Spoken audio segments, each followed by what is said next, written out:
Welcome, everyone, to In Other Worlds, a LitRPG, gamelit, and fantasy podcast. My name is Jess, your host, and today I have James Hunter. James is the author of Rogue Dungeon, Vigilbound, Viridian Gate Online, and most recently, Discount Dan's Backroom Bargains. James, how are you? I I am. catch you, Yeah. catch you Sorry. mid-drink. Right as I take a drink, the nervous sweats are already happening. No, I'm good. Everything's good. I just got done putting my kids to bed, so I'm borderline exhausted. There's nothing more tiring in the entire world than putting young children to bed. It's an endurance event. But now that they're upstairs pretending to sleep, I'm feeling good. I'm on top of the world right now. Yeah, now you get to relax a little bit. That's right. That's right. At least for the next hour or so, until some other child crisis occurs. We'll see. The way it usually happens. Is the way it usually happens. So I have not read Rogue Dungeon or Vigilbound, so I'm Sure. really not familiar with either of those series. What would you What's like the me to tell you about them? I would be Yeah, happy yeah, to what's do like give me so. like a little rundown on your first two. This is the first book, Vigil's Justice. There are 4 books currently in the series. There's one more that I just started working on, the 5th book, which should be the last in the series, called Vigil's Truth. And that one is fun. It's the setting is a little bit more dark, high fantasy, but the basic premise is this Marine guy named Boyd Knight dies in the Battle of Fallujah in this weird sort of Sumerian temple that no one really understands. And as a result of him dying in this place, it's actually dedicated to this ancient god, and he gets resurrected and reincarnated in another world as this Witcher-esque monster hunter. He's given a Ooh. suite of really cool powers. Kind of the system, I think, is interesting because it's one of the few systems where he's not really locked into a build, and he can constantly respec his abilities as he needs to. The monsters are this again. The setting is very different, but the monsters they kind of have that same like eldritch horror abomination sort of vibe that you see in Discount Dan's Backroom Bargains a lot, and it's really hard to kill them.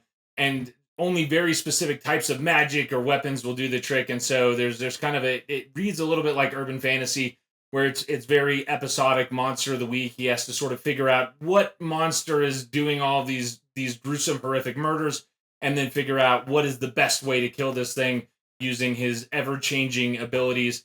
The humor is very much kind of in the vein of Discount Dan, ex-military guy. I'm a former Marine myself, so a lot of my protagonists tend to fall into that Mhm. kind of same headspace. So yeah, it's got that same kind of humor, but the setting is very different. Again, it's sort of high fantasy, not nearly as many nods to Earth or pop culture things. His best friend his best friend Cal comes along. He also died in this place, but is reincarnated as a spirit who can kind of take the form of other monsters that they fight throughout the book. And it's wild. It's a lot of fun. Again, it's sort of if Harry Dresden met The Witcher is kind of what you get with this lit RPG twist to it. And I had a great time writing it. I'm excited for the 5th book to finally come out. I had wanted to get it out earlier, but I had made this deal with Audible for the first 3 Discount Dan books, and they wanted them sort of up Mhm. front. And so I had shifted gears to write the first 3 of those. But now that those are done, I'm going back and I'm finishing the 5th book in Vigilbound while I'm simultaneously working on Discount Dan 4. That's Vigilbound. It's super fun, great series, highly recommend it. The other one you mentioned was Rogue Dungeon, right? Mhm. Yeah.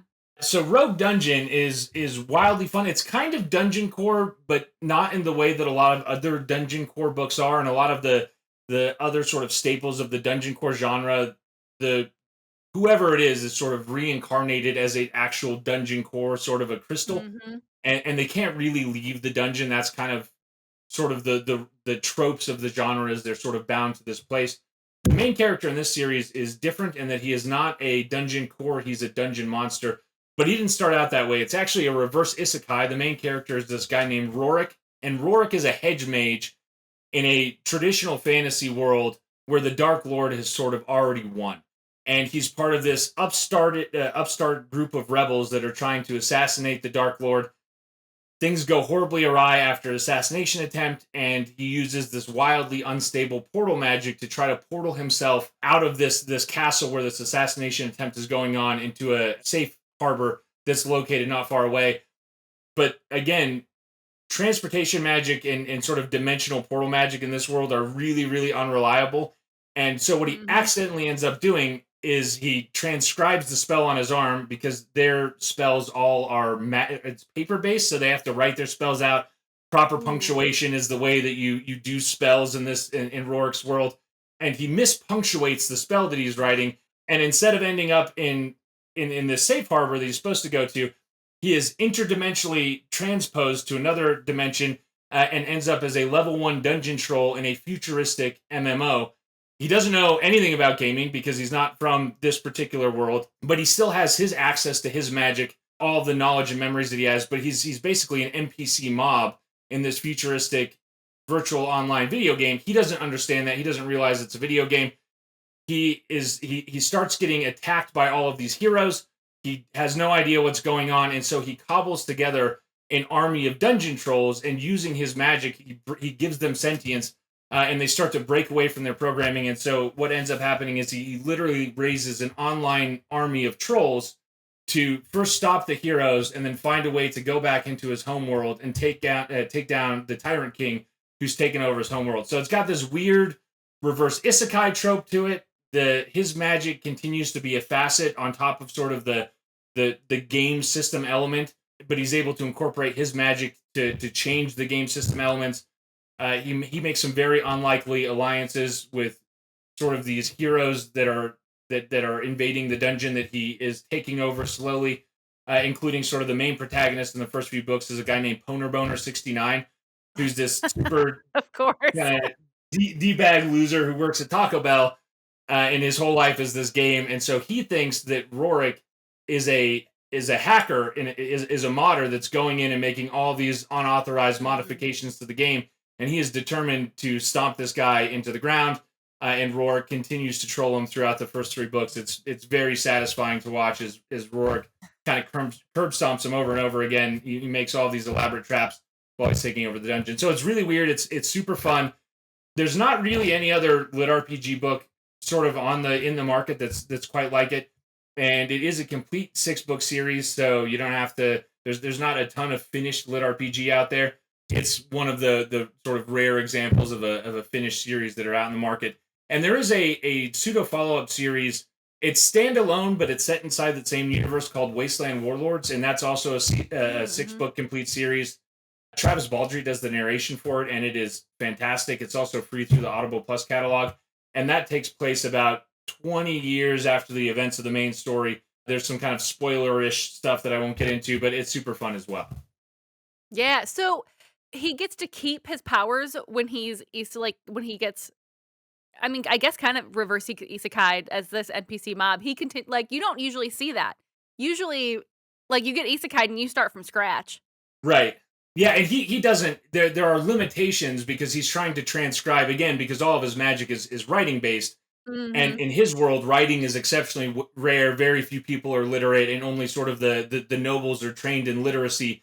But in this world, there are books everywhere. So he's transcribing all of his spells in these grimoires and these spell books that he's getting. But the system imposes sort of its own logic on the level of spells. So he'll try to cast a spell, and he'll say, "Oh no, you're too low level to cast that type of spell." And so he still has to level up and grind. He unlocks these racial evolutions and features that come with being a troll that also provide their own unique spells and benefits. And as he unlocks and levels up, he also gains a broader array to the magic that he had before. So he has to start out with very simple spells and figure out clever ways to use them to defeat heroes that are much, much, much stronger than he is. But these heroes don't expect they think they're NPCs. They think, Yeah. this is the way NPCs work, and he doesn't work in any of those ways. And as his magic grows, he is able to sort of spread that influence to the other NPCs that are around them until they are also eventually aware of their situation. Does that have any kind of, like, weird effect on the game itself and how the game runs and, like, Yes, how that and plays out in the series? yeah, and that becomes a whole sort of plot point. Is there's later on in book 3 and book 4 another sort of main character that gets introduced is this guy named Randy, and Randy is a back end developer who's kind of like the lead system developer for the game, and he has absolutely no idea what's going on. And all of these shareholders are like, "Hey, there's this like, and he must be a hacker or a modder. We have no idea how he's doing this. We're getting terrible press. Players are super pissed because he's griefing every hero that comes into this dungeon, and he's stealing their loot over and over and over again, which is something that these NPC mobs aren't even supposed to be able to do. Everyone's mad about Right. it. So Randy is furiously trying to figure out, like with his system admin privileges, like how is this happening? Who is this guy? He never logs out. There's always activity, and then he eventually discovers that Rorik is not a hacker or a modder. He is a literal wizard trapped in a video game, and his magic is starting to bleed over into their world as well. Merrick, he's the Tyrant King, starts sending in. He figures out where Rorik is gone, and so he is sending in his forces as well. So his forces are also Ooh. starting to invade the game, and so we see this dungeon duel sort of play out inside the game before it eventually spills over through the power of this incredibly awesome magic into our world. Dungeons and monsters start leaking out of the game and manifesting in reality.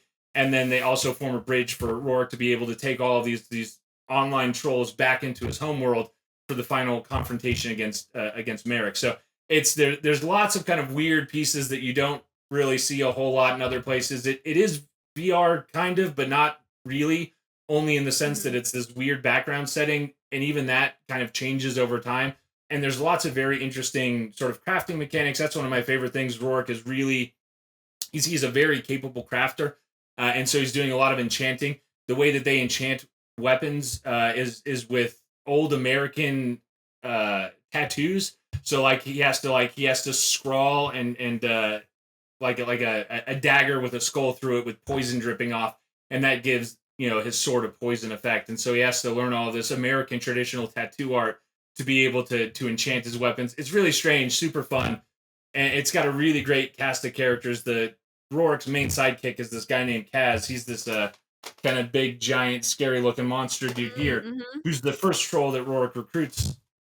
The NPCs have never eaten food before, but once they gain sentience, they have to start eating. And so Kaz falls in love and he becomes the master gourmet, obsessed with every flavor. And so his battle cry is for salt, because it's this amazing thing that's been introduced into his life, the joys of eating. There's an off-brand cookbook by a parody character of Guy Fieri, and there's all these little life lessons about cooking from this Guy Fieri character that Kaz is constantly quoting to Rorik as they're making battle plans and stuff. So it's really fun, very silly. Yeah, I definitely wanna check that out now. You've sold me on it, and then for Vigil Bound, you sold me at Dresden Meets The Witcher. Yeah, and that's Both of those are things that I love, so it's a really apt comparison. I started before I started writing lit RPG. I had written urban fantasy a whole bunch, and I was always sad that there was not more lit RPG that felt like urban fantasy because I'm such a big urban Mhm. fantasy fan. But in the space, for whatever reason, sci-fi, urban fantasy, none of those things sell as well as traditional sort of high fantasy, swords and sorcery fantasy. And so I was like, man, I really want to do urban fantasy lit RPG, but I also want to sell books. So how can I marry Yeah. these two things together? And so I was like, man, the Witcher reads like urban fantasy, and so I wanted to marry those ideas together. So I did the Isekai Marine turned Monster Hunter urban fantasy Witcher-esque lit RPG, which is super fun as well. So having come from writing fantasy to now writing lit RPG, what do you miss about writing fantasy? It's kind of funny, and it's the same thing about reading fantasy. I will still read traditional fantasy, but once you kind of fall into the lit RPG like rabbit hole, it's kind of hard to go back to regular books because I'll read like a Yeah. regular fantasy and I'm like, oh, so this is like the main character will have a cool power, and then I'm like, ah, this is literally their only powers. This is it. This is all they're gonna get, right? Like, and Yeah. in lit RPG, it's this constant evolving thing where it's like every book they're going to get some cool new thing that they'll be able to exploit, and that's kind of the joy of reading it. And so now a lot of the times I'll read sort of traditional fantasy, and I find myself getting bored with it because there's not enough cool new shiny things, and I don't get the same dopamine hit that I do from lit RPG. So I really enjoy writing in this genre. I stumbled on it again very early on. I was writing urban fantasy full time at the time that I discovered lit RPG, and I remember the first one I read was Way of the Shaman, and this was back in 20 like late 2014, early 2015. So before lit RPG was even like really a thing. And I Yeah. remember reading it and being so confused by it when I got done. I was like, What is what this? is this? Like, why are there all of these numbers? What is this? But then also being like, Right. man, I need to go immediately read the second book in this series. And by the time I got done, there was only 4 books out of the Way of the Shaman series at the time. So I read all 4 of them in like a week. And I was like, oh my God, this is incredible. I don't understand it, but it's amazing. And then I read Play to Live by D. Russ, which was another one of the Russian translated authors.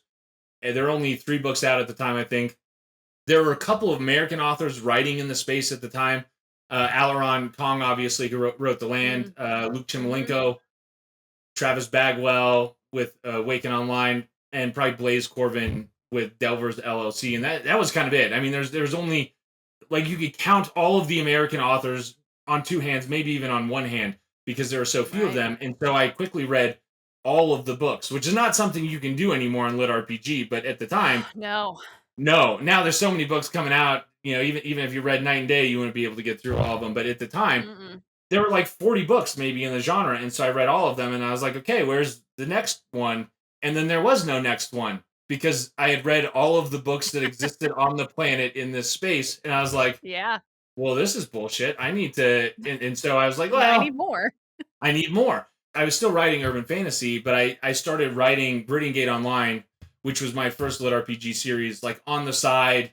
I would just do like a couple chapters a week in between my urban fantasy stuff.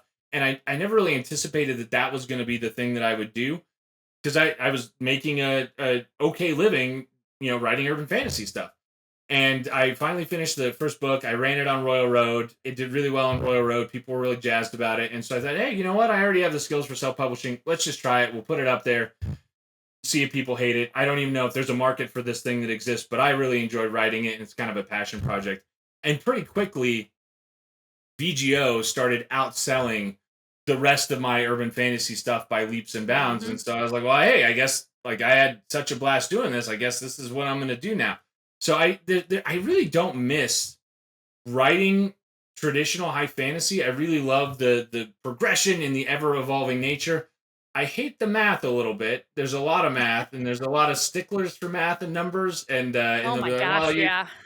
you dropped a decimal here, and this number didn't work. And you didn't carry this over from the chapter. And what about this boost?" And They'll call you out on it. they will call you out on it. They want to see your math, and it's like I'm in 7th grade again, getting called to the front of the classroom by my math teacher, You and didn't just show getting your torn work. up. That's right, for not showing my work. That's the only rub, but it's a small price to pay for something I really enjoy doing. Nice. Well, so Viridian Gate Online, that was, the big series that you did. I think it's what, 22 books now? Yeah, so the main series that I wrote, also 8 book complete series. There is wiggle room. I may at some point in the future go back and write another trilogy or more set inside that same universe. But there's the main series. It's this one on the wall here, and there's 8 books complete. But that was popular enough that a bunch of other authors sort of approached me. They're like, "Hey, we love this world. We would really like to write stories in it." And because VGO is an MMO, I wanted it to feel like an MMO, and so I thought, yeah, what a great idea. And so there are a bunch of 5 other series written by 5 other authors. So I worked with them on the outlines and the story beats and some of those things. But I am not they're not co-written projects. So some of my other like Rogue Dungeon's a co-written book. Those are not co-written books. They're written by individual authors following different characters, different storylines, but set inside the same universe.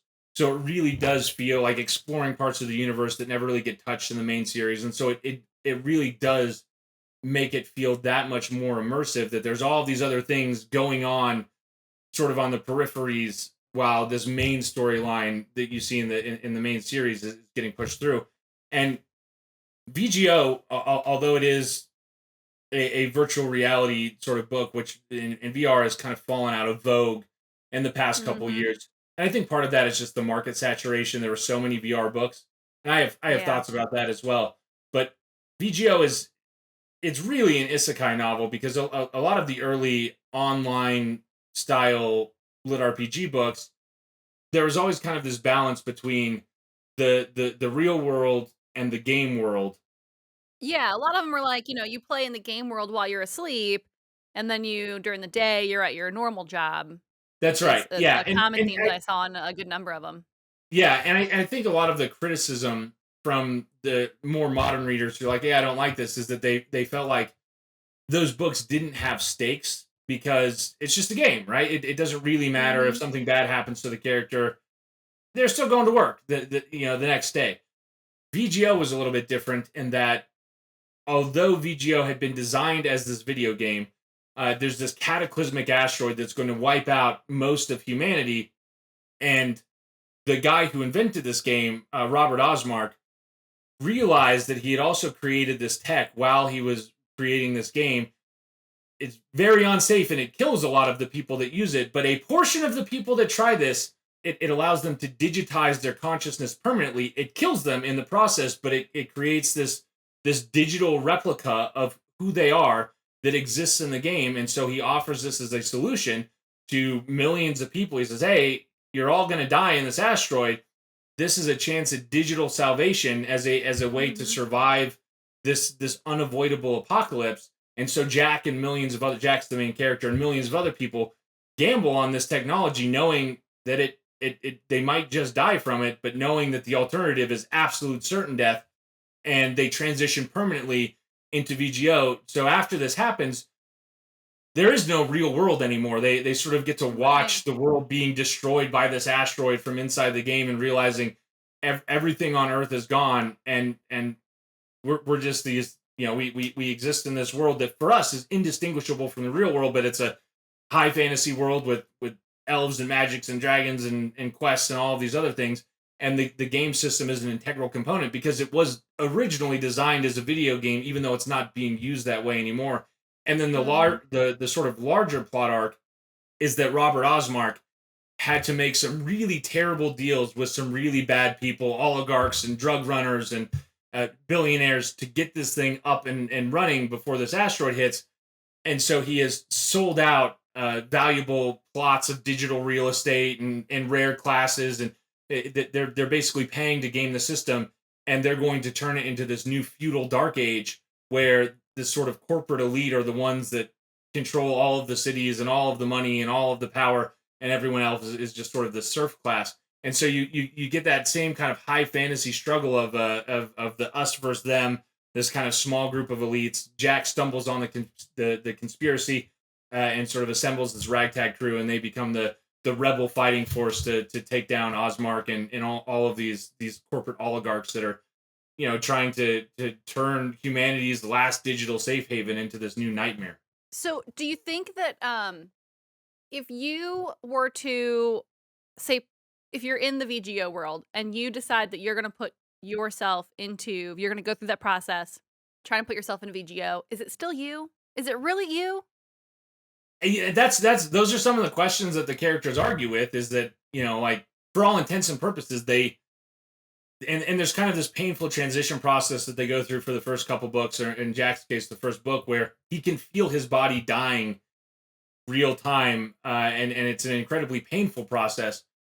And they grapple with this idea of are we real? There are NPCs that inhabit this world, but they seem indistinguishable from players in a couple. There are a couple of critical differences. The players do have a respawn mechanic, and the NPCs don't, and this Mhm. becomes a huge point of contention where the players basically feel like they're these immortal gods, and the NPCs, who seem to be just as real as they are, take enormous umbrage at the fact that they're treated as these second class citizens because the world is more dangerous for them. And so that also becomes kind of a point of contention throughout the book. Jack struggles with mentally, like, am I a real person? Are these other people who seem to be real people, even though I know they're NPCs. They can die, but I can't tell the difference. They don't seem to understand that this is not a game. They understand that this is their world. We get kind of a whole history of how the there's kind of these seven super AIs called the overminds that are responsible for creating and running and maintaining all of the different aspects of the game. And we come to learn that it's not really programmed so much as it was unspooled through time dilation. And so I mean these people really have long elaborate histories where they have never Mhm. known anything else. And so there's kind of this deep world building and lore mechanic in there.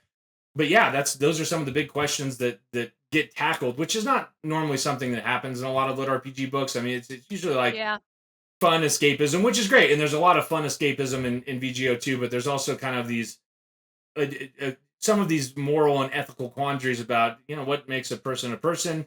If you remember all this, it's the ship of Theseus. If you remember all the same things that are is Right. that you or are you? So yeah, Yeah. those are some of the things that get explored for sure. Yeah, there's definitely some deep. I've read a few of the books in this. Probably like 4 or 5. So I have a lot to catch up on. But there are definitely some deep kind of undertones in the series that go on. Yeah. It's really good. Oh, thank you. The other authors that you have write books in this series, do you just kind of give them a set of parameters that they have to follow, or do you tell them, this is the part of the world that your book is going to take place in, and then just let them go? How does that work?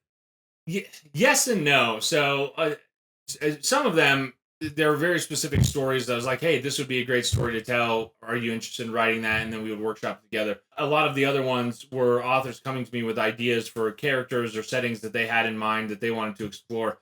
And we did a lot of those as well. And then I would sit down and we'd workshop, who is this character? How do they fit into the world? How do they fit into the broader narrative? Or do they fit into the broader narrative? What story do you want to tell? What part of the world could you tell that story in where it's not going to have an enormous impact on the main storyline? Because at the point of Mhm. writing, a lot of the main books had already been written, and so that was always the issue. Is okay, well, if all of these things are happening, it's the same problem that the MCU had with the Eternals, right? Like the world is Yeah. under threat. Why didn't the Eternals show up to help any of the dozen times that catastrophic world-ending things were happening?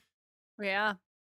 And in some of the books, it turns out, well, they did show up because the scope of the conflict is huge, but maybe they only had a role on kind of the periphery of the conflict, or maybe they didn't at all.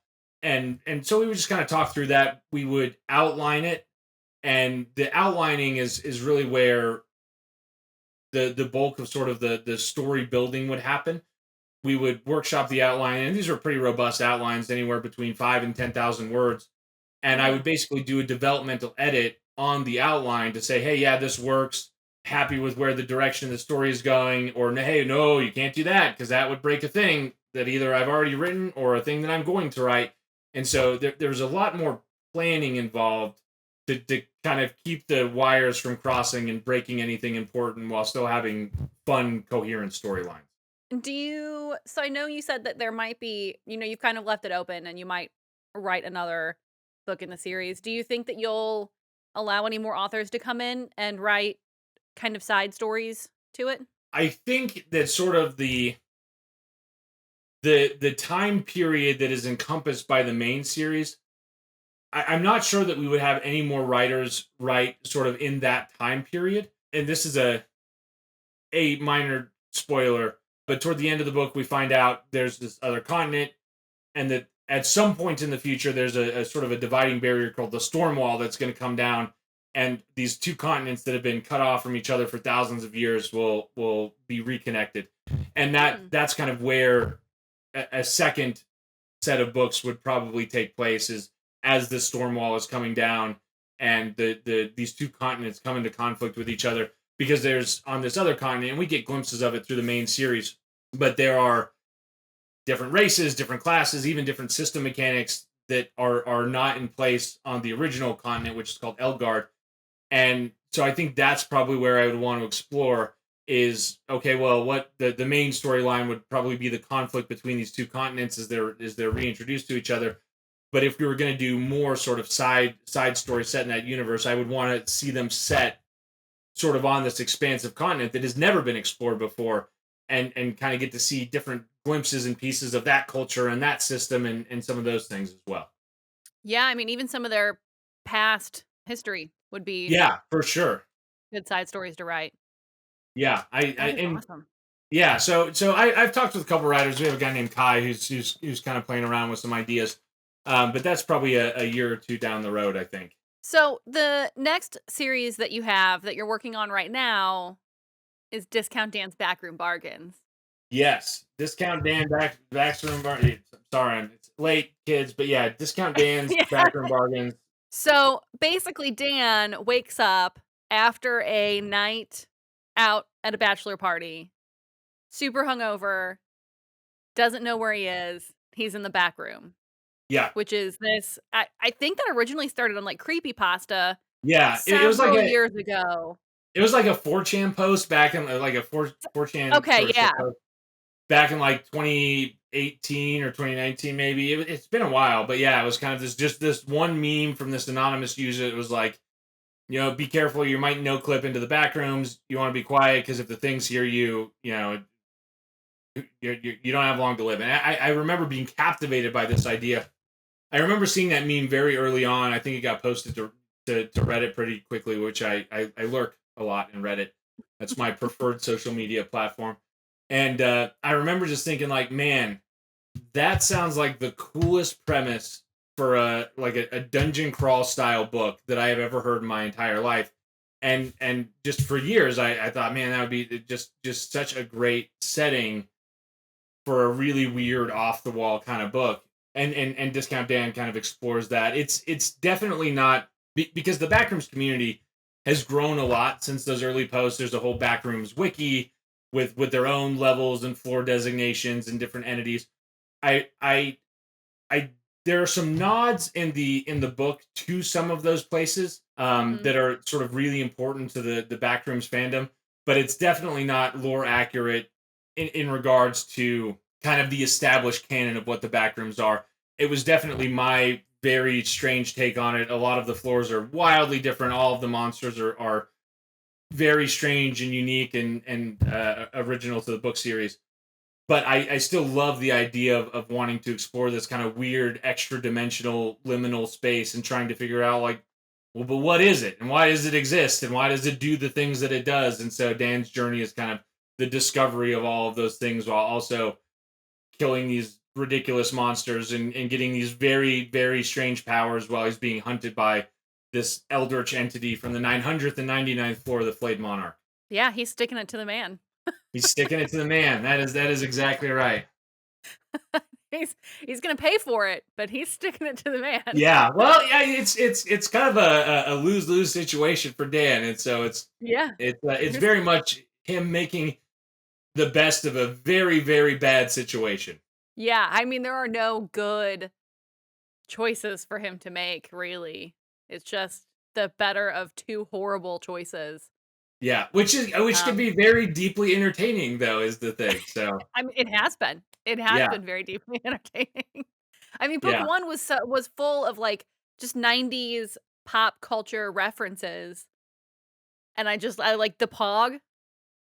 I haven't played with Pog since I was in my early teens. yeah. They were so much It's been fun. a trip down memory lane for sure. I was kind of when I was writing it, I wanted to capture that the sort of Stranger Things feel, but instead of for Gen Xers, because I feel like Strangers thing, like Gen Xers were really the target audience, and there was a lot of Mhm. like Gen Xer nostalgia baked into to Strangers things, and so I wanted to do that, but I wanted to do it for millennials instead. So it's kind of the Strangers things baked in nostalgia, and there's explanations for why everything is the way it is. Especially the deeper into the book you get, you realize the back rooms as they exist are sort of broken. They were originally designed for a different function that has gone wildly off the rails. And so it's still trying to fulfill its primary objective, which I won't spoil and say what that is, but it's doing it very poorly and in strange ways, and it hasn't really caught up to modern technology for a very specific reason. And so it's kind of like peak human civilization is the 90s, and so that's kind of all of the things that it's replicating now are all kind of these weird 80s and 90s things. Yeah, and it seems like the farther down he has gone on the floors, kind of the farther back it has gone time-wise. Right. So, like, you had, like, the '90s mall, and then you've got some more floors down, you have, like, the neighborhood, which seemed very, like, 80s-esque with the everyone's out there grilling and everyone knows their neighbors and Yeah, it's very Stepford Wives, and yeah. Ed, the guy who the kind of the companion for that novel, even goes on to explain that in the early days of this floor that it's changed even since he's been there, but that when he first got there, it was very 1950s. In fact, everything was in black and Mhm. white, and that only delvers would be like in Technicolor, and that the longer they stayed on the floor, the more color they would bleed until eventually they were in black and white too. And that the floor has changed and evolved, in the decades since. But even there, we see kind of the glimpse that, like, yeah, the further down you go, the older and occasionally stranger it gets, and it, that pattern will kind of continue as the series progresses, and we'll move to stranger and weirder locales. There's some really, I just finished book 3, and there's some really wonky, strange, fun things. I think and this is a minor spoiler in that I'm going to tell you before they go on, but in book 2, it sets up that Dan has to take on this sort of entity known as the franchiser, who controls this big the kiosk network, which is kind of this weird QVC mall kiosk network that spans all of these floors, and you can buy and sell things through it. And he's got to go kill this franchiser for reasons that are explained in the book. But the franchiser lives on the 99th floor, and Dan finally gets there, and we find out that the 99th floor is kind of this 1920s, 1930s off-brand Disney studio, with this big decrepit Disney castle, and it's surrounded by the 10,000 acre wood, which is filled with all of Mm. these public domain monstrosities. And and so a lot of the creatures on the 99th floor are all of these public domain, especially Disney public domain characters that have lapsed into the public domain. So we have like Popeye the Centaur Man, and there's Steamboat Willie obviously makes an appearance because I Mhm. couldn't help myself. And so it's really fun, very strange.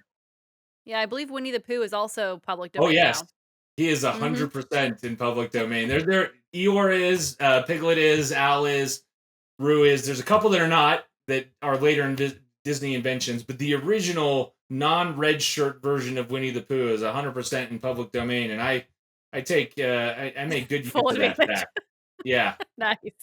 So, I was watching an interview that you had done with Richie and Joel on Chat and Stats, Oh sure. and in that interview, you had, shown the cover for book 2, but book 2 was going to be Kiosk Kingdom.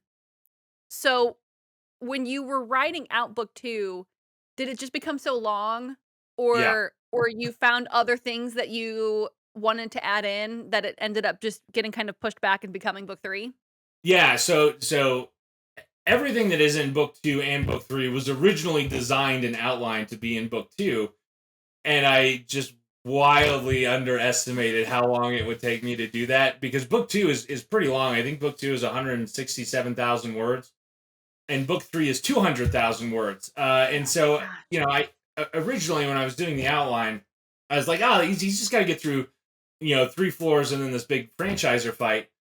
But then I realized as I got to the floors that the pace at which he would have to move through the floors for me to do all of this in book 2, it really didn't give me the time I needed to explore the strangeness of the floors, because each floor is it's like its own weird messed up biome. and Yeah. and so I realized that, man, each one of these floors is like its own weird world.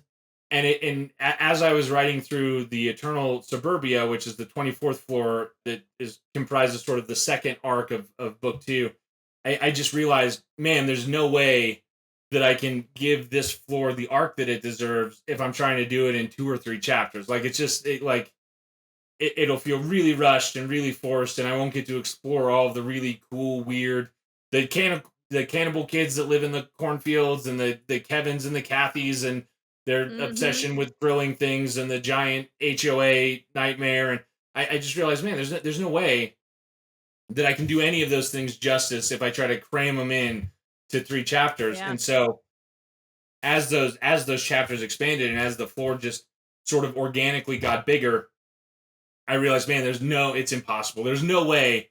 Like if I squished book 2 and book 3 together so that I had the original book 2 I wanted, I think it would be so long that Amazon physically couldn't print that book. So I just decided, I guess I'm gonna have to cut it. So I got a new.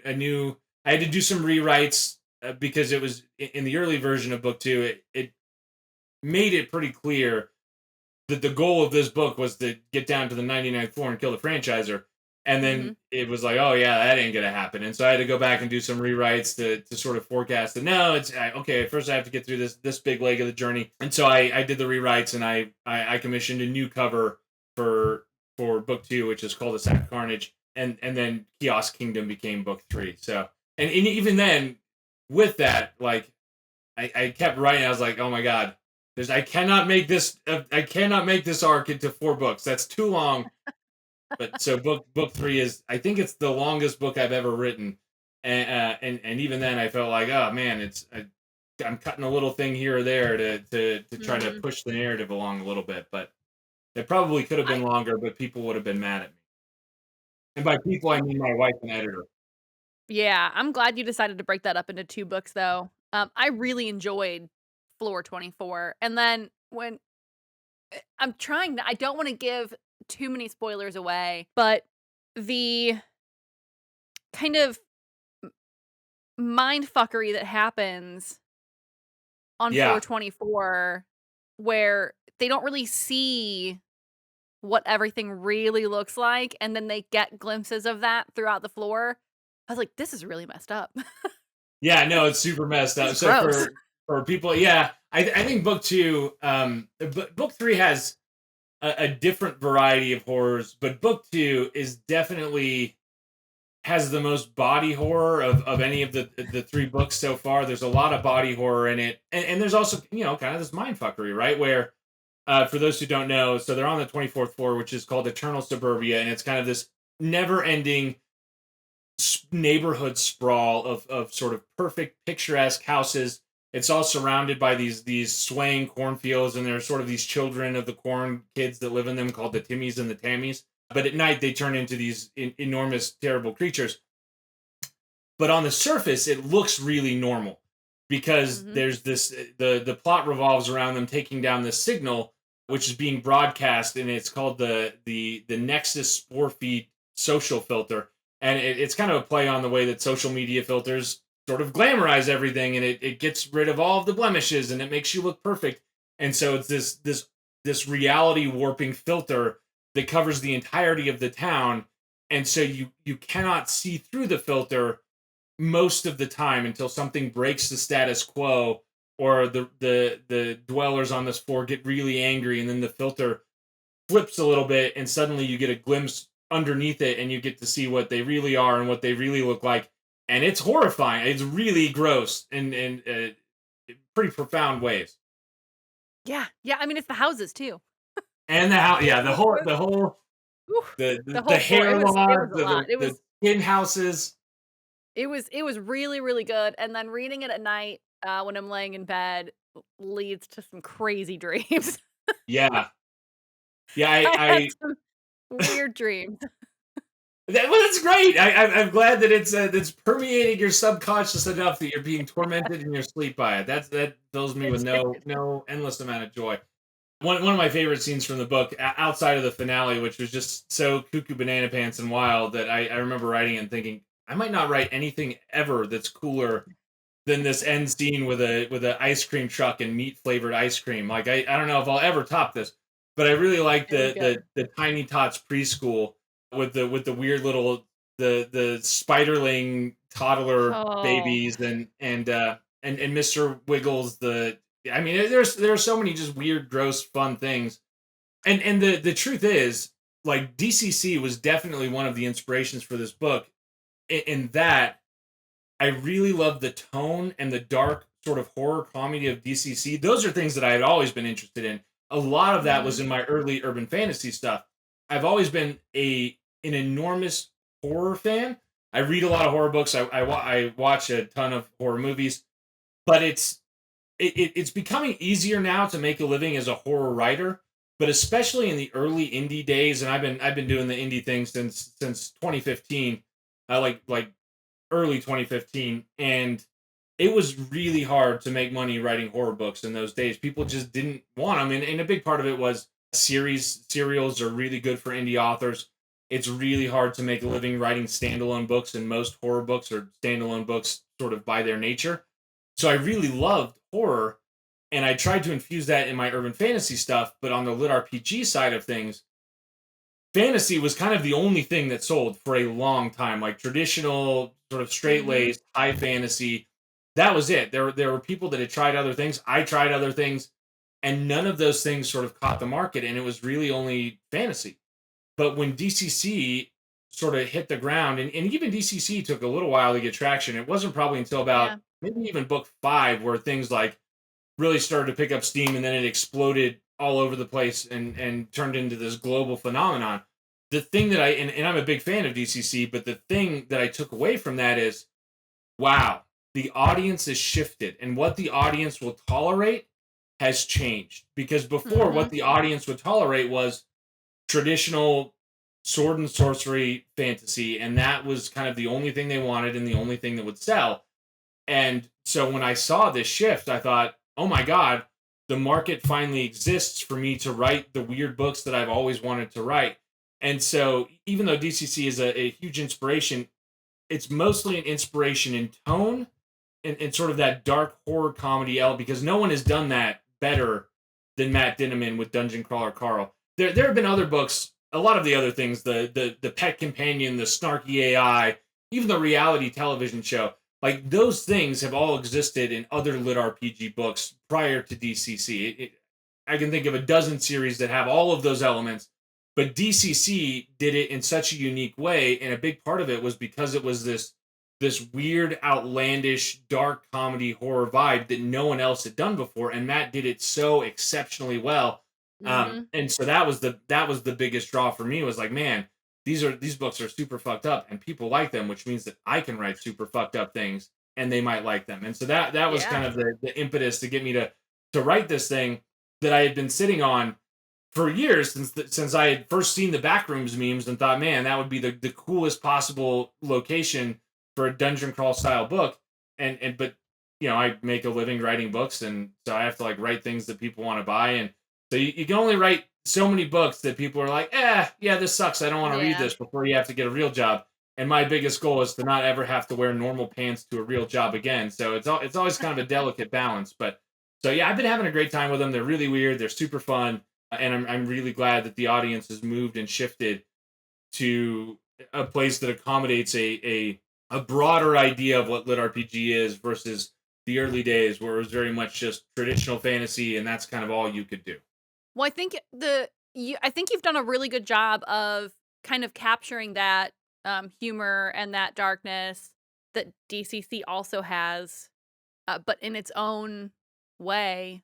And it's impossible nowadays with how many lit RPG books are being written and how quickly, it's impossible to find really anything, like, truly brand new that no one has done before.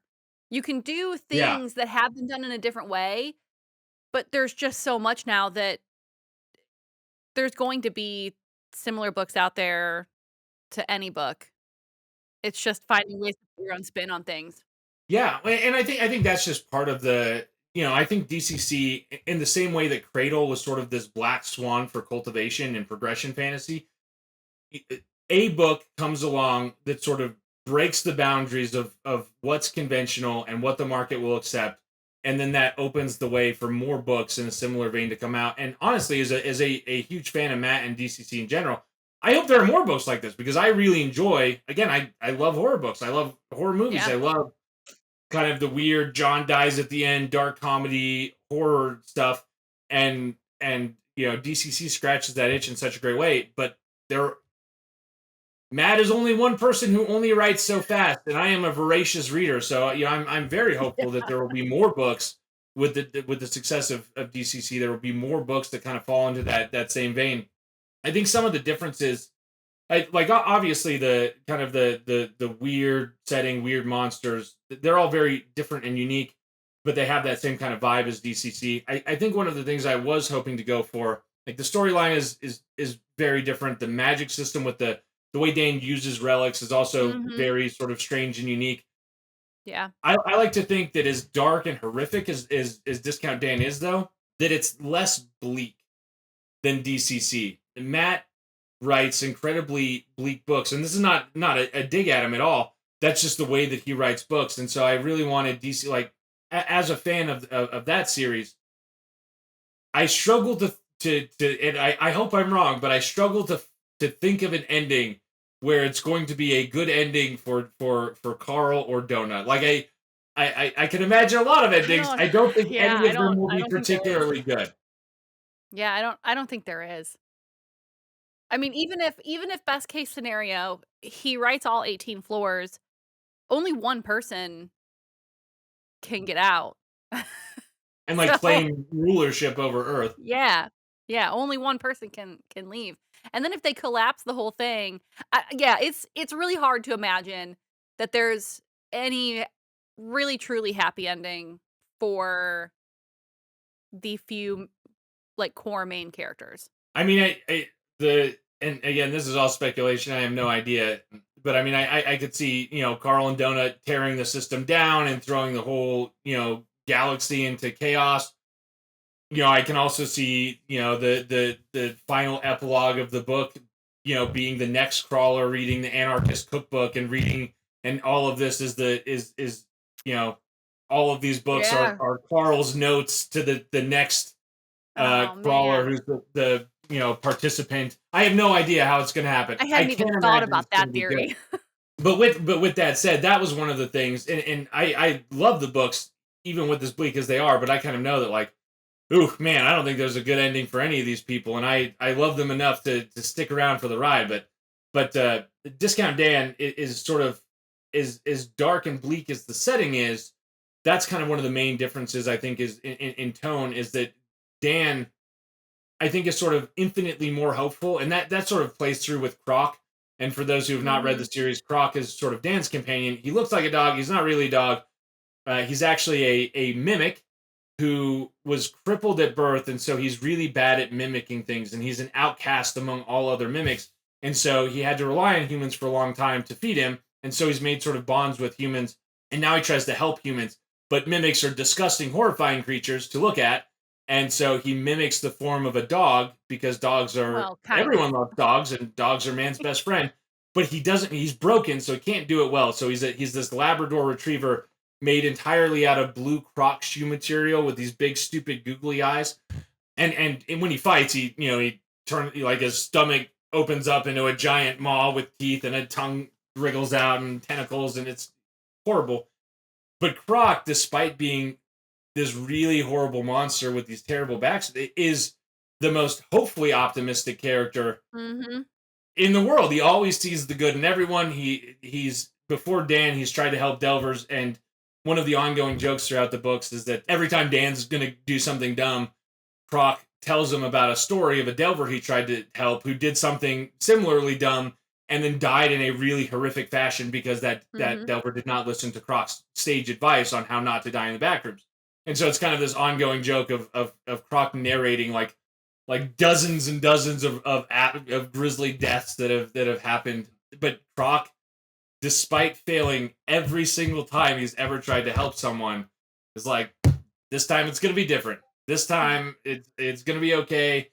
And he's got some really funny character traits. He really loves Froyo. It's kind of his big thing. He's cuckoo for water slides. He just loves the idea of like turning into a giant mimic raft and going down a water slide.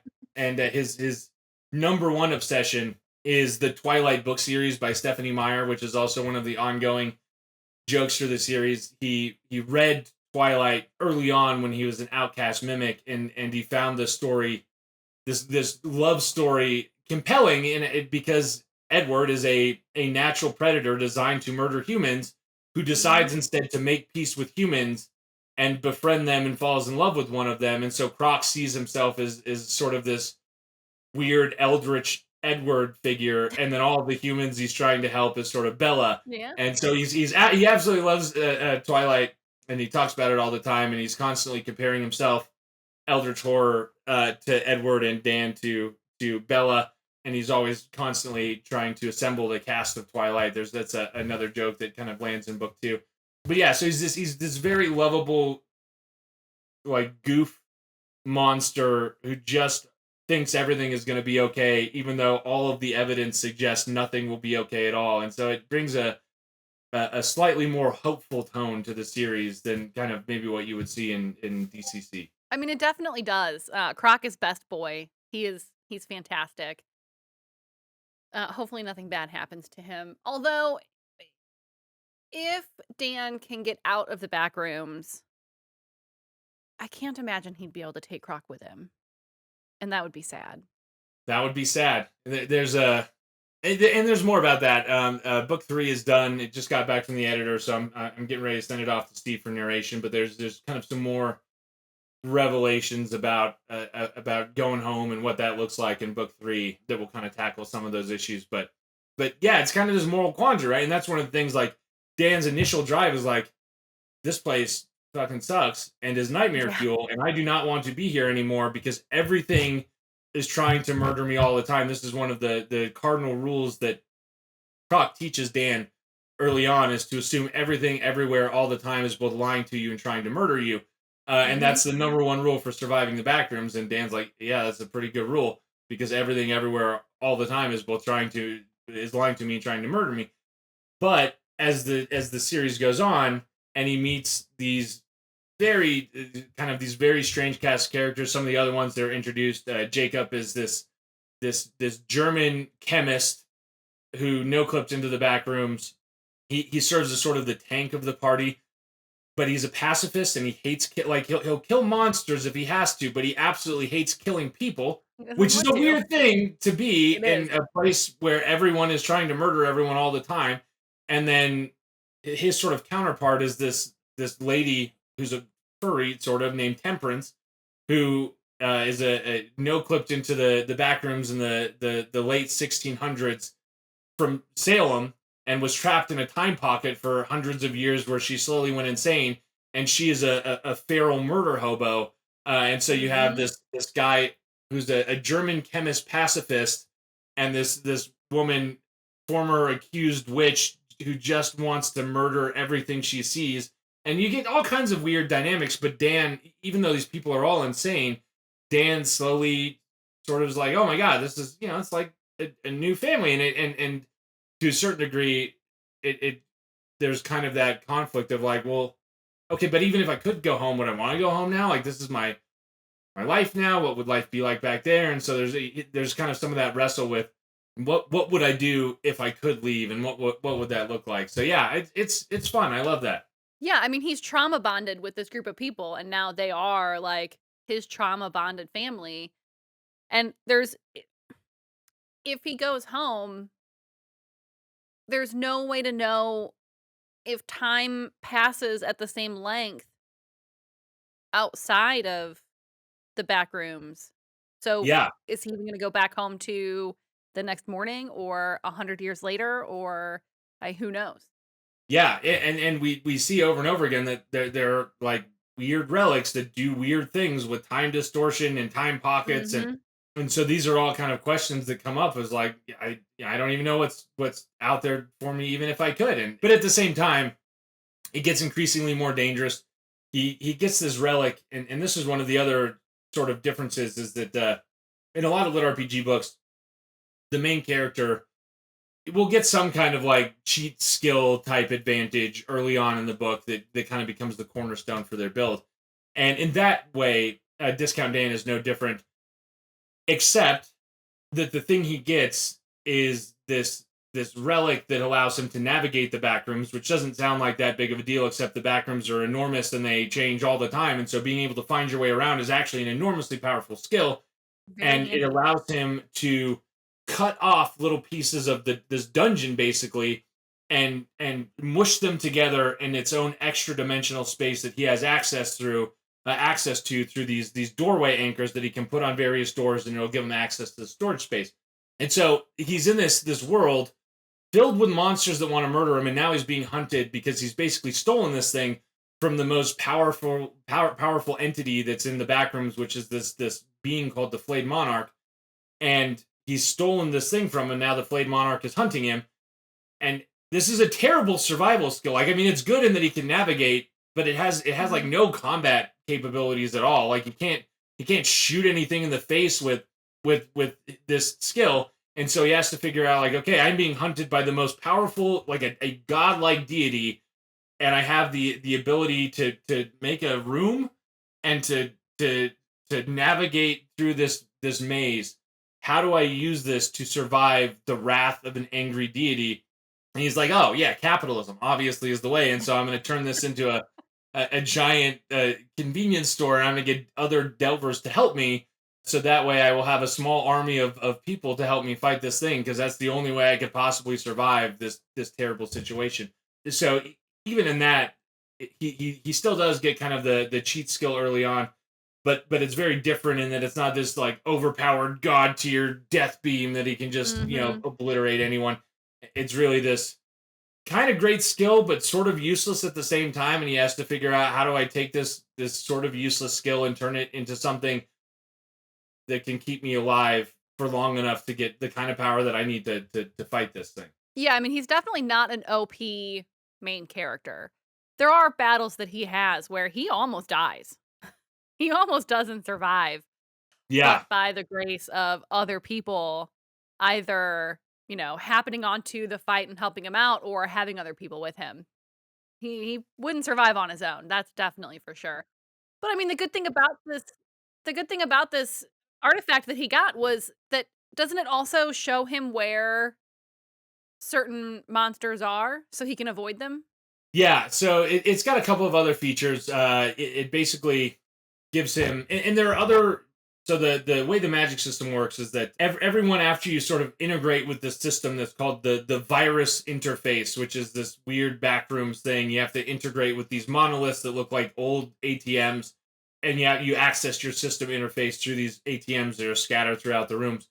But after you integrate this virus, you it basically become compatible with the mana, the magic of the backrooms, and it allows you this spatial core, and you can sort of fit 10 relics into the spatial core, and each of these relics have their own powers.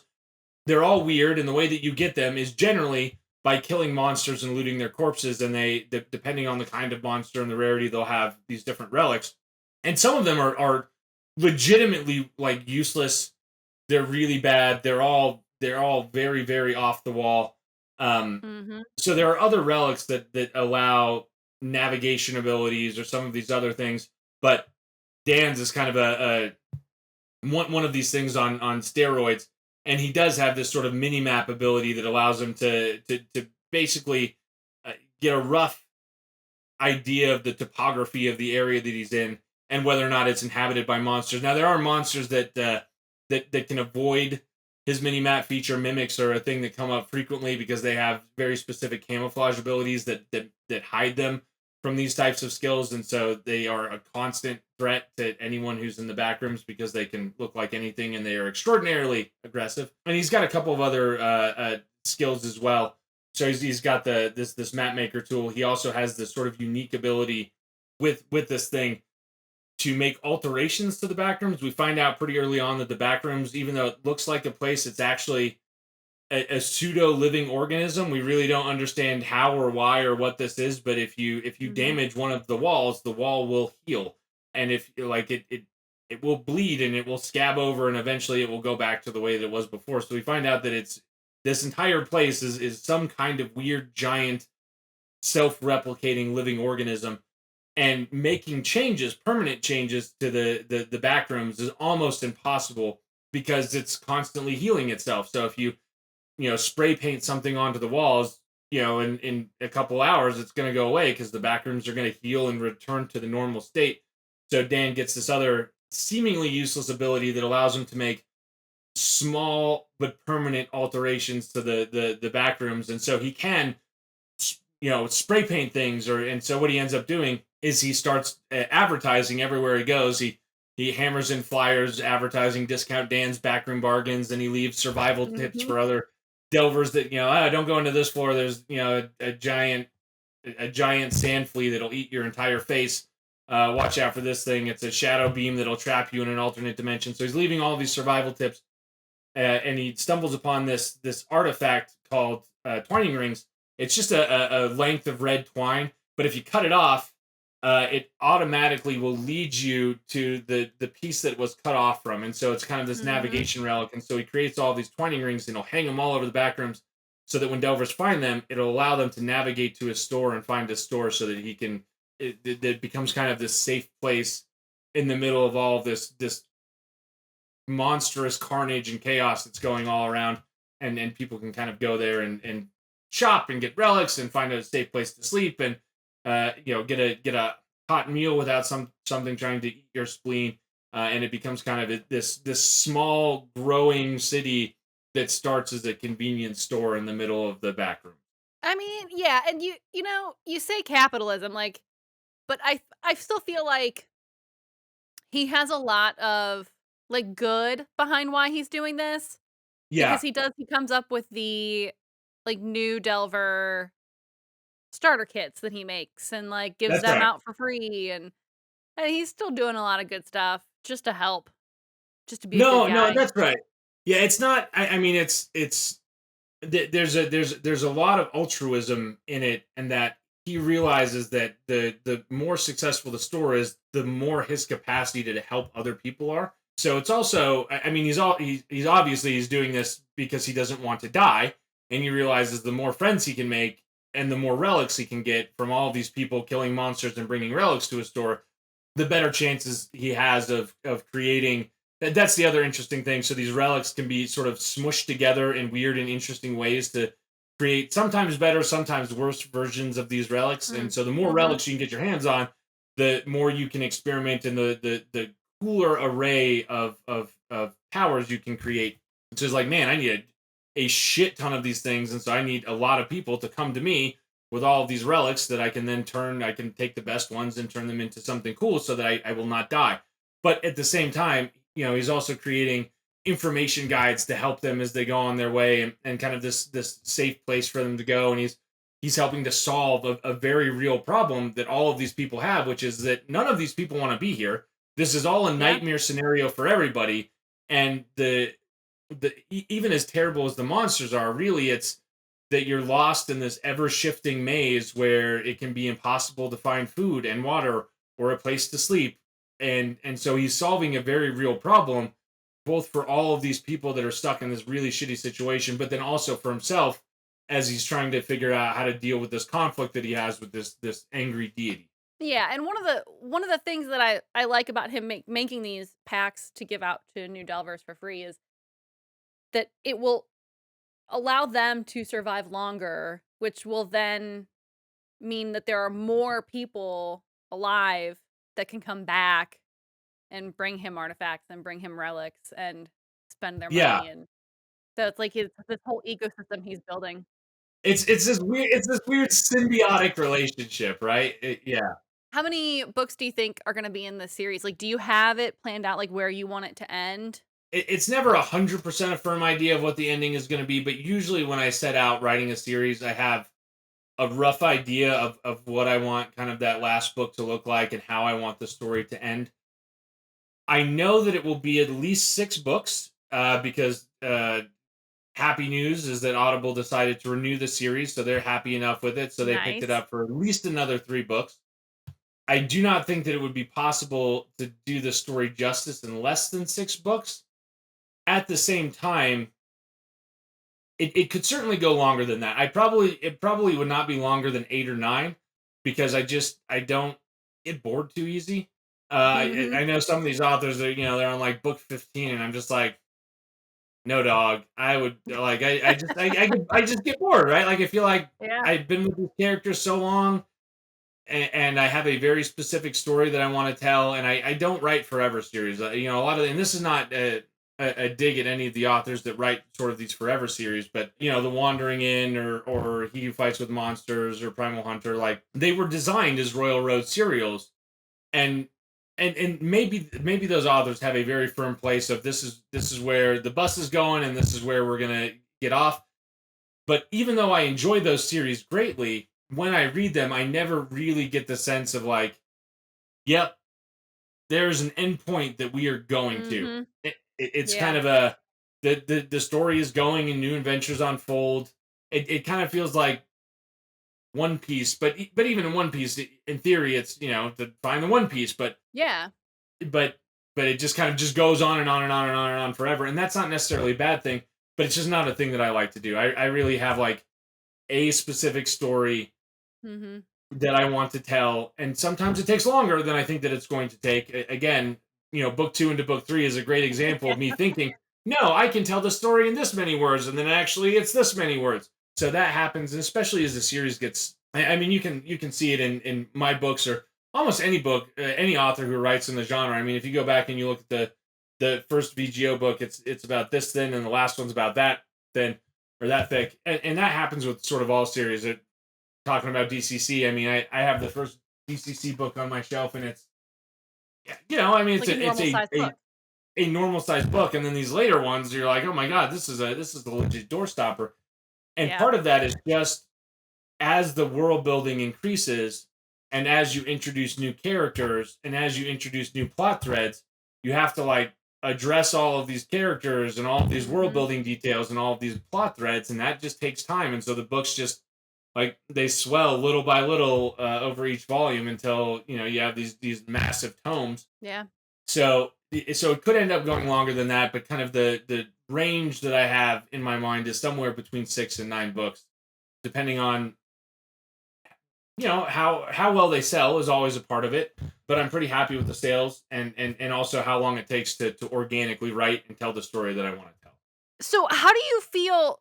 I've noticed this trend with lit RPG books now where they are just getting bigger and bigger and bigger. And not just as the series progresses, but even like book one, everyone is expecting these huge, 40, 50 hour audiobooks, Yeah. hundreds and hundreds of pages for the physical books. How do you even keep up with that? Like, I can't, I kind of, as a reader, I almost miss normal sized books. So I mean, for context, right? Like, so this is Rogue Dungeon, and this is like a normal sized book, Yeah. and like BGO is about the same. And Mhm. these are both like 85,000 word books, I think, and then this is Discount Dan book one, which is 150,000 words. So it's not quite double, um, but it's big. And Vigil Bound, similarly, which is one of my more recent books, is also a big, thick, chunky book.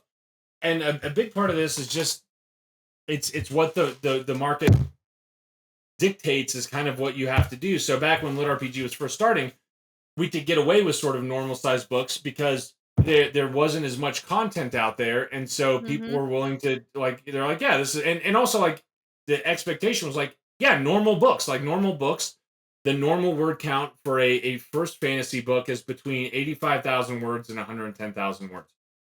Yeah. Like if you were doing traditional publishing and you were going on submission for a book and you took a book that was 150 or 200,000 words on submission, you would get shot down out the gate because that is so incredibly long. Yeah. And so in the early days, yeah, we were writing like normal sized books, and now there's a couple of factors that have really changed that, and it's kind of fascinating on the publishing side to see how Amazon payout structures basically are changing the ways that authors are writing books. So most of the authors in this space are exclusive to Amazon, and their books are enrolled in the Kindle Unlimited program. A huge number of our readers are in the Kindle Unlimited program, which is great because a lot of these readers are super voracious, and some of them are reading a book a day, and that's a very expensive habit if these books are not in KU. But if they're in KU, Yeah. you can afford to do that, and I appreciate all those readers. I love them so much. They basically binge read books the way other people binge watch Netflix. But because Amazon, and again, this is going to date me. I've been doing this for a long time, over a decade now. The indie publishing thing, which for indie authors is a really long time to be doing this thing. Back when I first started self-publishing, KU, a version of KU existed, but not the way it exists now. Back then, it was called the Kindle Lending Library, and the way that the Mhm. Kindle Lending Library would work is that you could still check out up to 10 books a month, but the way that authors got paid was different than the way it is now. The way it was then was when a reader read 10% of the book, a flat payout was paid to the author, and that Right. payout was $1.34. So when a reader would read 10%, the first 10% of the book, they would get paid $1.34. And so in those days, it made more sense to write shorter books, not longer books, because Yeah, you'd get to that 10% faster. you get to that 10% a whole lot faster. If you have a 200,000 word book, someone's got to read a lot of that book before you get that $1.34 payout. So back then, sort of shorter books or more normal sized books, will say, were sort of the preference. Mhm. Scammers, it's always scammers. They ruin everything. Scammers also realized, hey, we can abuse this system. And so what they started to do is they would upload pamphlets that were 10 pages long. And the second that you turned one page, they had read 10% of the book Ah, and they would automatically trigger the $1.34 payout. you can never have nice things. I know we can't have nice things. And so Amazon tried to battle it for a while, and it was a losing battle because every time they shut down a scammer account, a new one would open up, and the authors Mhm. were mad. They're like, hey, this is like all the money comes out of this one big pot. And so, like, hey, they're taking like a disproportionate size of this pot for uploading pamphlets that are scams. And so Amazon finally reworked the system and said, okay, we're going to change it now, and we're going to go in the opposite direction. Now you're getting paid for every page that gets read, which is great. If you write compelling books and you can keep people hooked to the end, you're going to make more money. So people were incentivized to write compelling books, but they were also incentivized to write long books, because the longer Mm. your books, the more pages you have, the more you get per page read. Now, in theory, it would have worked the same if you had a 200,000 word book, you split it down the middle, and you had one 100,000 word book and another 100,000 word book, and you uploaded them 2 months apart. In theory, you'd get paid the same, because people, if they read book one and they read book two, they're reading the same 200,000 words, you're getting paid on it.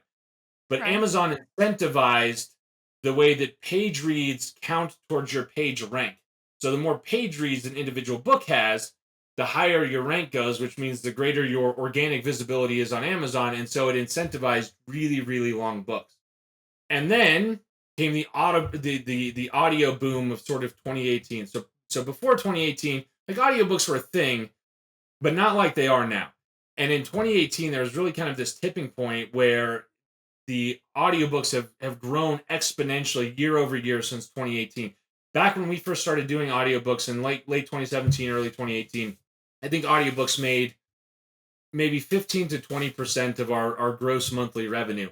And now audiobooks account for 50 to 60% of our gross monthly revenue. And that's pretty consistent across the board for most lit RPG authors. So as audio became a bigger thing, again, it's Amazon's incentive structure that sort of determines this. So the way that most Amazon books work, most people don't buy Amazon books a la carte. They use credits. And the Mhm. thing about a credit is that a individual credit will get you one audiobook. But that credit could get you a 6 hour romance book, or it could get you a 40-hour epic fantasy Brandon Sanderson book. And so a lot of readers were like, well, I'm not going to waste a credit on a 6 hour, 8 hour, or 9 hour book. And the way you can determine sort of page count to audio is every 10,000 words is one audio hour, one finished hour.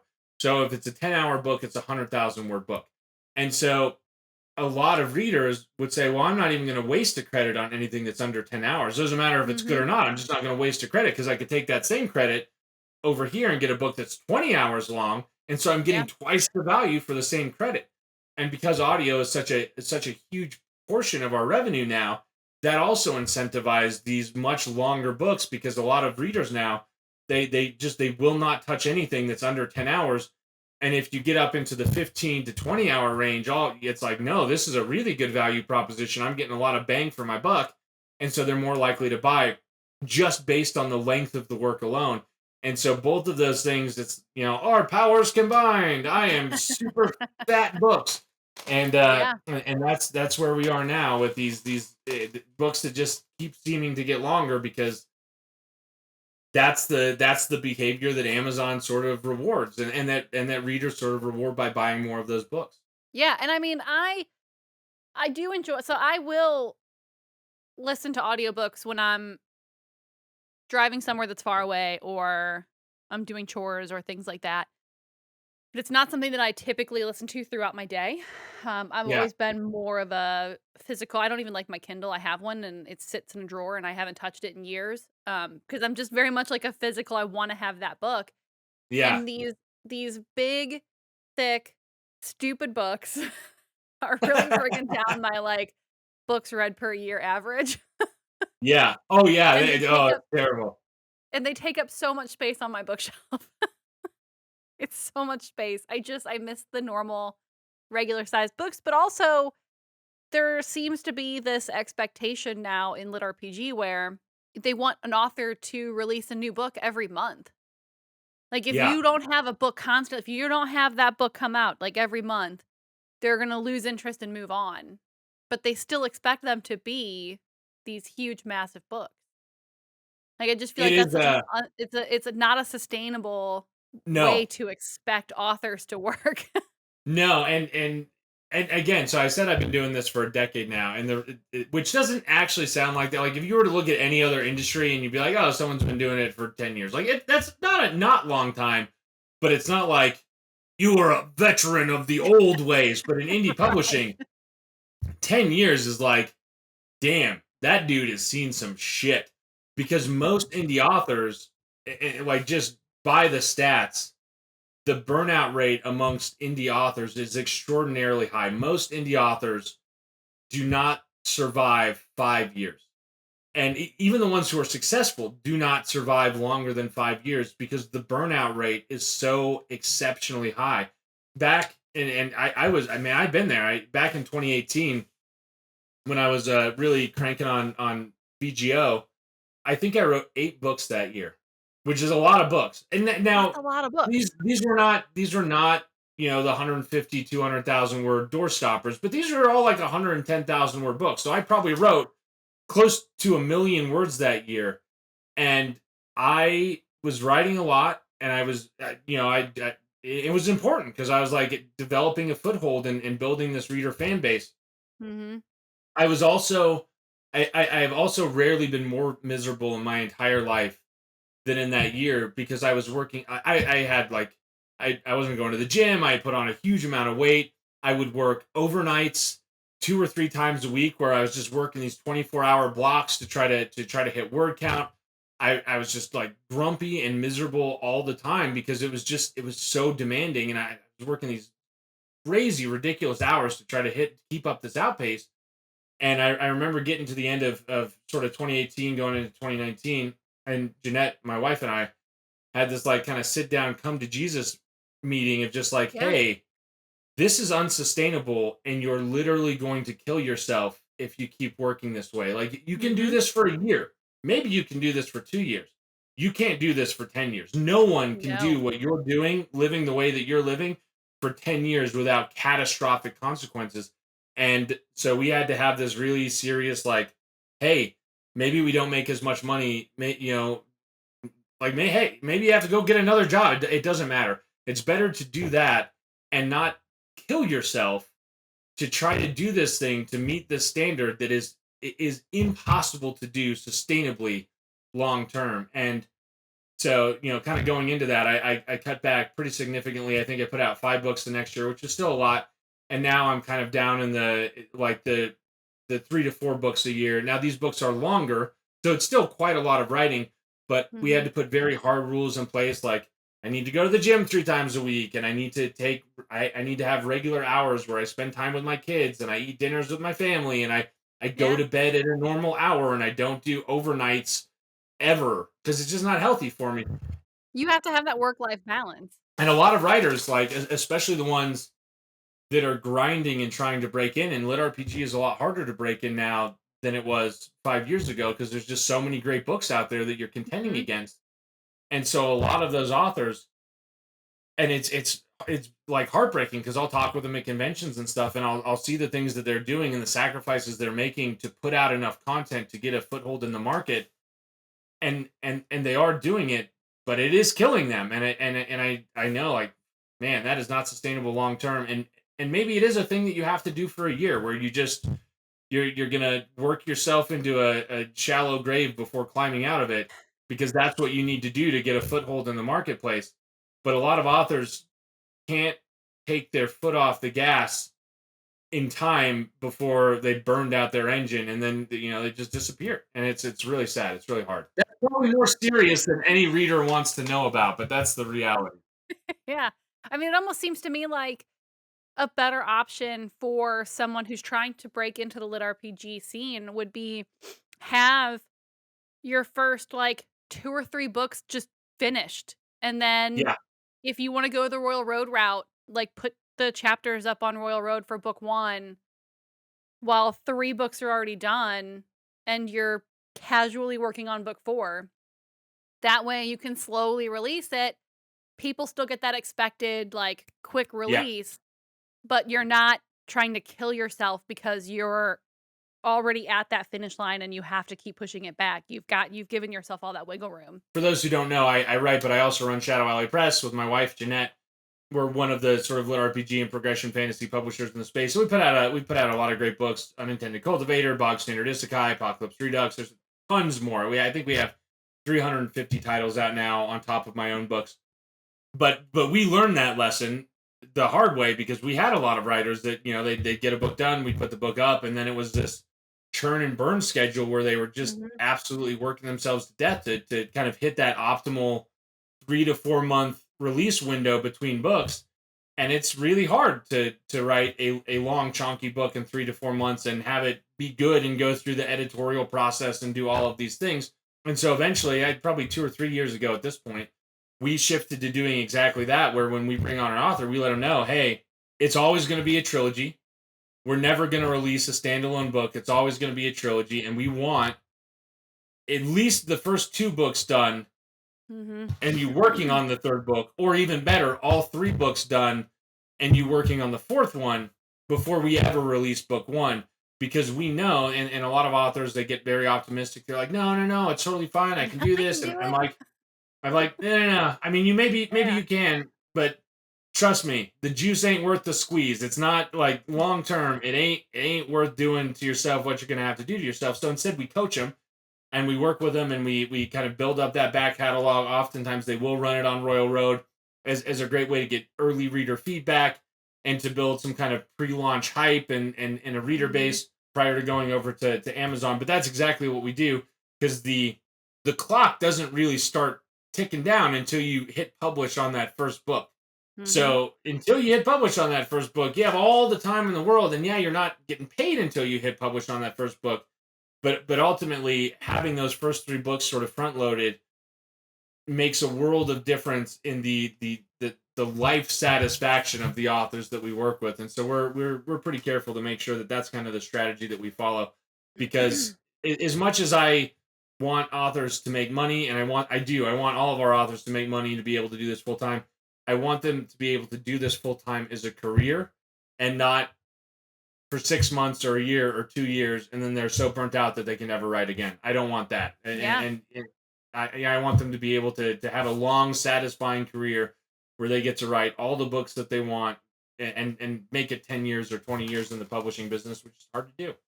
Yeah, while also still having a life that they can enjoy, That's right. where they can Yeah, spend time with family or take a trip or get away for a weekend or sleep.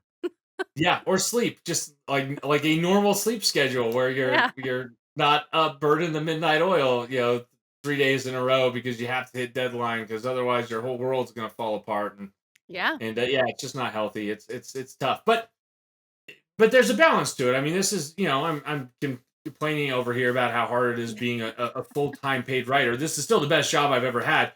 There's just It's just like anything else that you do, where you have to figure out how to do it well long term. And once you kind of get that balance down, there's no job I would rather have. I've had a lot of jobs, and this is easily the best one. In part because I don't have to wear real pants almost ever. I work from home and I don't have to be on camera when I'm doing my 9 to 5 and it's nice.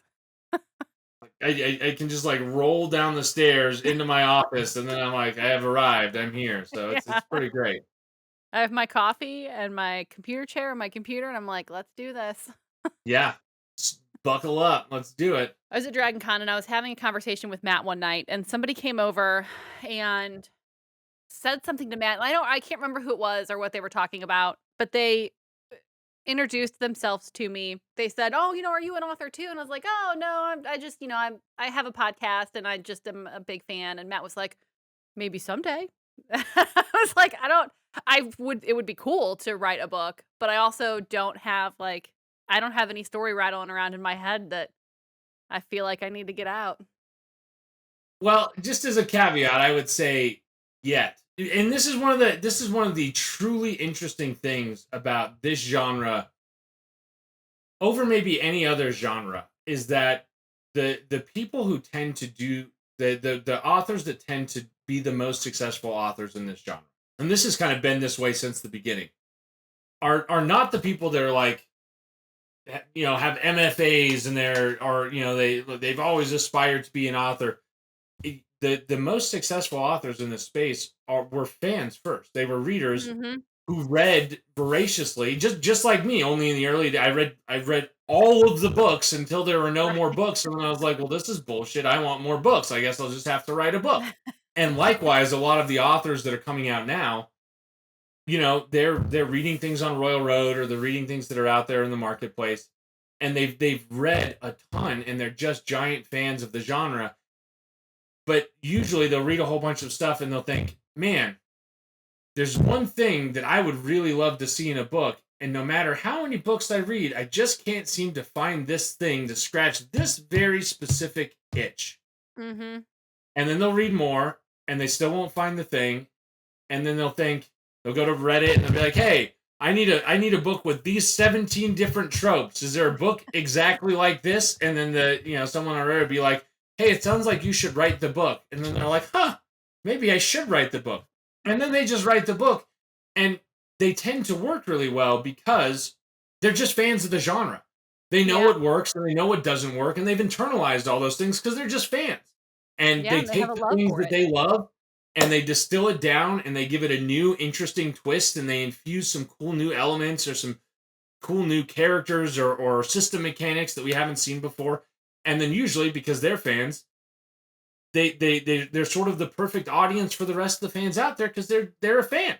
And then Yeah. the thing that they write generally tends to hit and gain traction in the marketplace because there are lots of other people that are exactly like them who've read all the same things and also think, oh man, wouldn't it be cool if this thing existed, but it didn't, but now it does, and now I'm going to go read all of it. So I say yet because at some point when you keep reading, you might get to a place where you're like, man, I've read so many great books, but not one that has X, Y, and Z. And man, wouldn't it be cool if there was a book that had X, Y, and Z? And then you'll go ask on Reddit, and there won't be one, and then you will just have to write it. This is the curse. It's like vampirism. Once you Maybe. you just get it. Maybe. I used to write when I was in school. I used to really enjoy writing short stories, but I haven't done it since school. So who knows? Maybe. Who Maybe knows? one day. You've been an indie publisher for so long. What do you think the benefit to being an indie publisher is over being a like trad publisher? Or do you think there's anything that you've missed out on by not going the trad route? So there's three categories. There's like genuine self-published indie authors, which is what I still consider myself, even though like Shadow Alley is not, right? I mean, we have Right. dozens of authors who I would not consider indie published authors. They're maybe indie press authors, but they're self-publishing, sort of indie press, and then there's traditional publishing. There are benefits to traditional publishing, and I think we're seeing part of that benefit with the success that DCC is having. Like DCC Yeah. was big before traditional publishing, but traditional publishing, when it wants to, can be an enormous force multiplier. Like Yeah. like DCC had a lot of success, but traditional Now it's publishing took huge. something that had momentum and turned it into a global movement.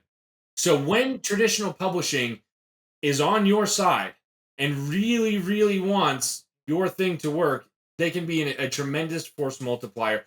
And they can also do the one thing that they can do that nobody else can do, that indie publishers and small presses and self-published authors can't do, is put physical books on bookshelves in every bookstore, national Mm. and international distribution. It's certainly possible for an individual indie author to get their book in their local Barnes and Noble or even a couple Barnes and Nobles, but getting national or international distribution, it is extremely hard to do if you can do it at all. And the print book business is bad. And by that I mean the profit margins are extremely low because of the way that bookstores work. So the way bookstores work is on this return model. So if the bookstore orders 100 copies of your book, they pay their fee, and then they sell 10 copies of your book, they can return the other 90 copies to you at your expense, and Ooh. you have to, even though they ordered them, you now have to warehouse them, and so it's distinctly possible that you end up with tons and tons and tons of returns that never get sold. And for cheaper books, the trade paperbacks and things like this, especially mass market paperbacks, it's actually cheaper for them to pulp the book than it is for them to send it back. So if they order 100 copies, they sell 10. What they would do in the past is they would literally Mm, rip the cover off of the book mhm. and send the book cover back to show that they had destroyed it, and then they would pulp all 90 copies of the book, and the Yeah. publisher just has to eat the cost of the 90 unsold copies. It is a tremendously bad model, and so one bad print run for a small press publisher or for an independent author could literally bankrupt you. And traditional publishers can do it because they're so big and because they operate at such scale and such volume that they can make that profit model work. But for us, it doesn't work.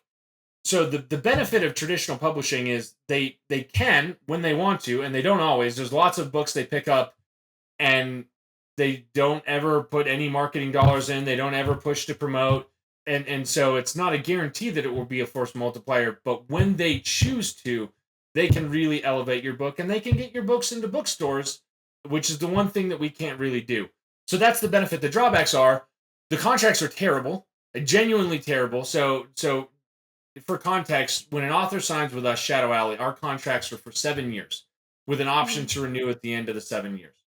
When you sign a book deal with a traditional publisher, it is for life of copyright of that book, which means your entire life plus 70 years is how long the publisher owns the rights to that book. Ooh. If you sign with them, you will never own the rights to your book again. They will own the rights for your book forever. You'll never get them back, with a few exceptions and some legal contract loopholes. But that's kind of the general name of the game. So the contracts are terrible. You get paid abysmal royalty rates. Our authors, we generally have a 50-50 cut on traditional publishing. Hardbacks somewhere between 8 and 12% on hardbacks. Mass market paperbacks can be anywhere between 7 and 9% on ebooks and audiobooks. If you get a really good deal, you might get 20% of ebook and audiobook revenue. So your royalty margin rates are abysmally small compared to indie publishing or self publishing, and they're slow. They're really slow. Usually the turnaround time, because they work in buying seasons, is 2 years. So from the time that an author turns in a book, so this isn't even the time of them querying the agent and then the agent taking the book on submission. From the Mhm. time a publisher finally picks up and buys your books, it's almost 2 years before your book is going to hit bookshelves. It's really slow. But again, there are some benefits and some drawbacks to going that way. Indie publishing, I love it. We're fast. You can write a book, and next month you can have that book out. And if you want to self publish it, you keep 70% of the royalties that for the sales price on Amazon. You can do the same thing with audiobooks. So I think there are a lot of benefits, but the drawback there is that you have to do literally everything. You Yeah. there you're it. I mean, you're the publisher, so you have to find the artists and you have to contract the cover art and you have to find the editors and you have to vet the editors and you have to figure out how to market your book on Facebook and how Amazon Find the marketing service events ads and work and mhm. go to the events and do all of the things. And so you keep more of the reward, but you also have to work an exceptional amount more. And also, you might spend all this money and you might not make any of it back, and that happens to a lot of indie authors. So it's a much bigger risk model, but the upside of if you are successful is that the reward is a lot higher.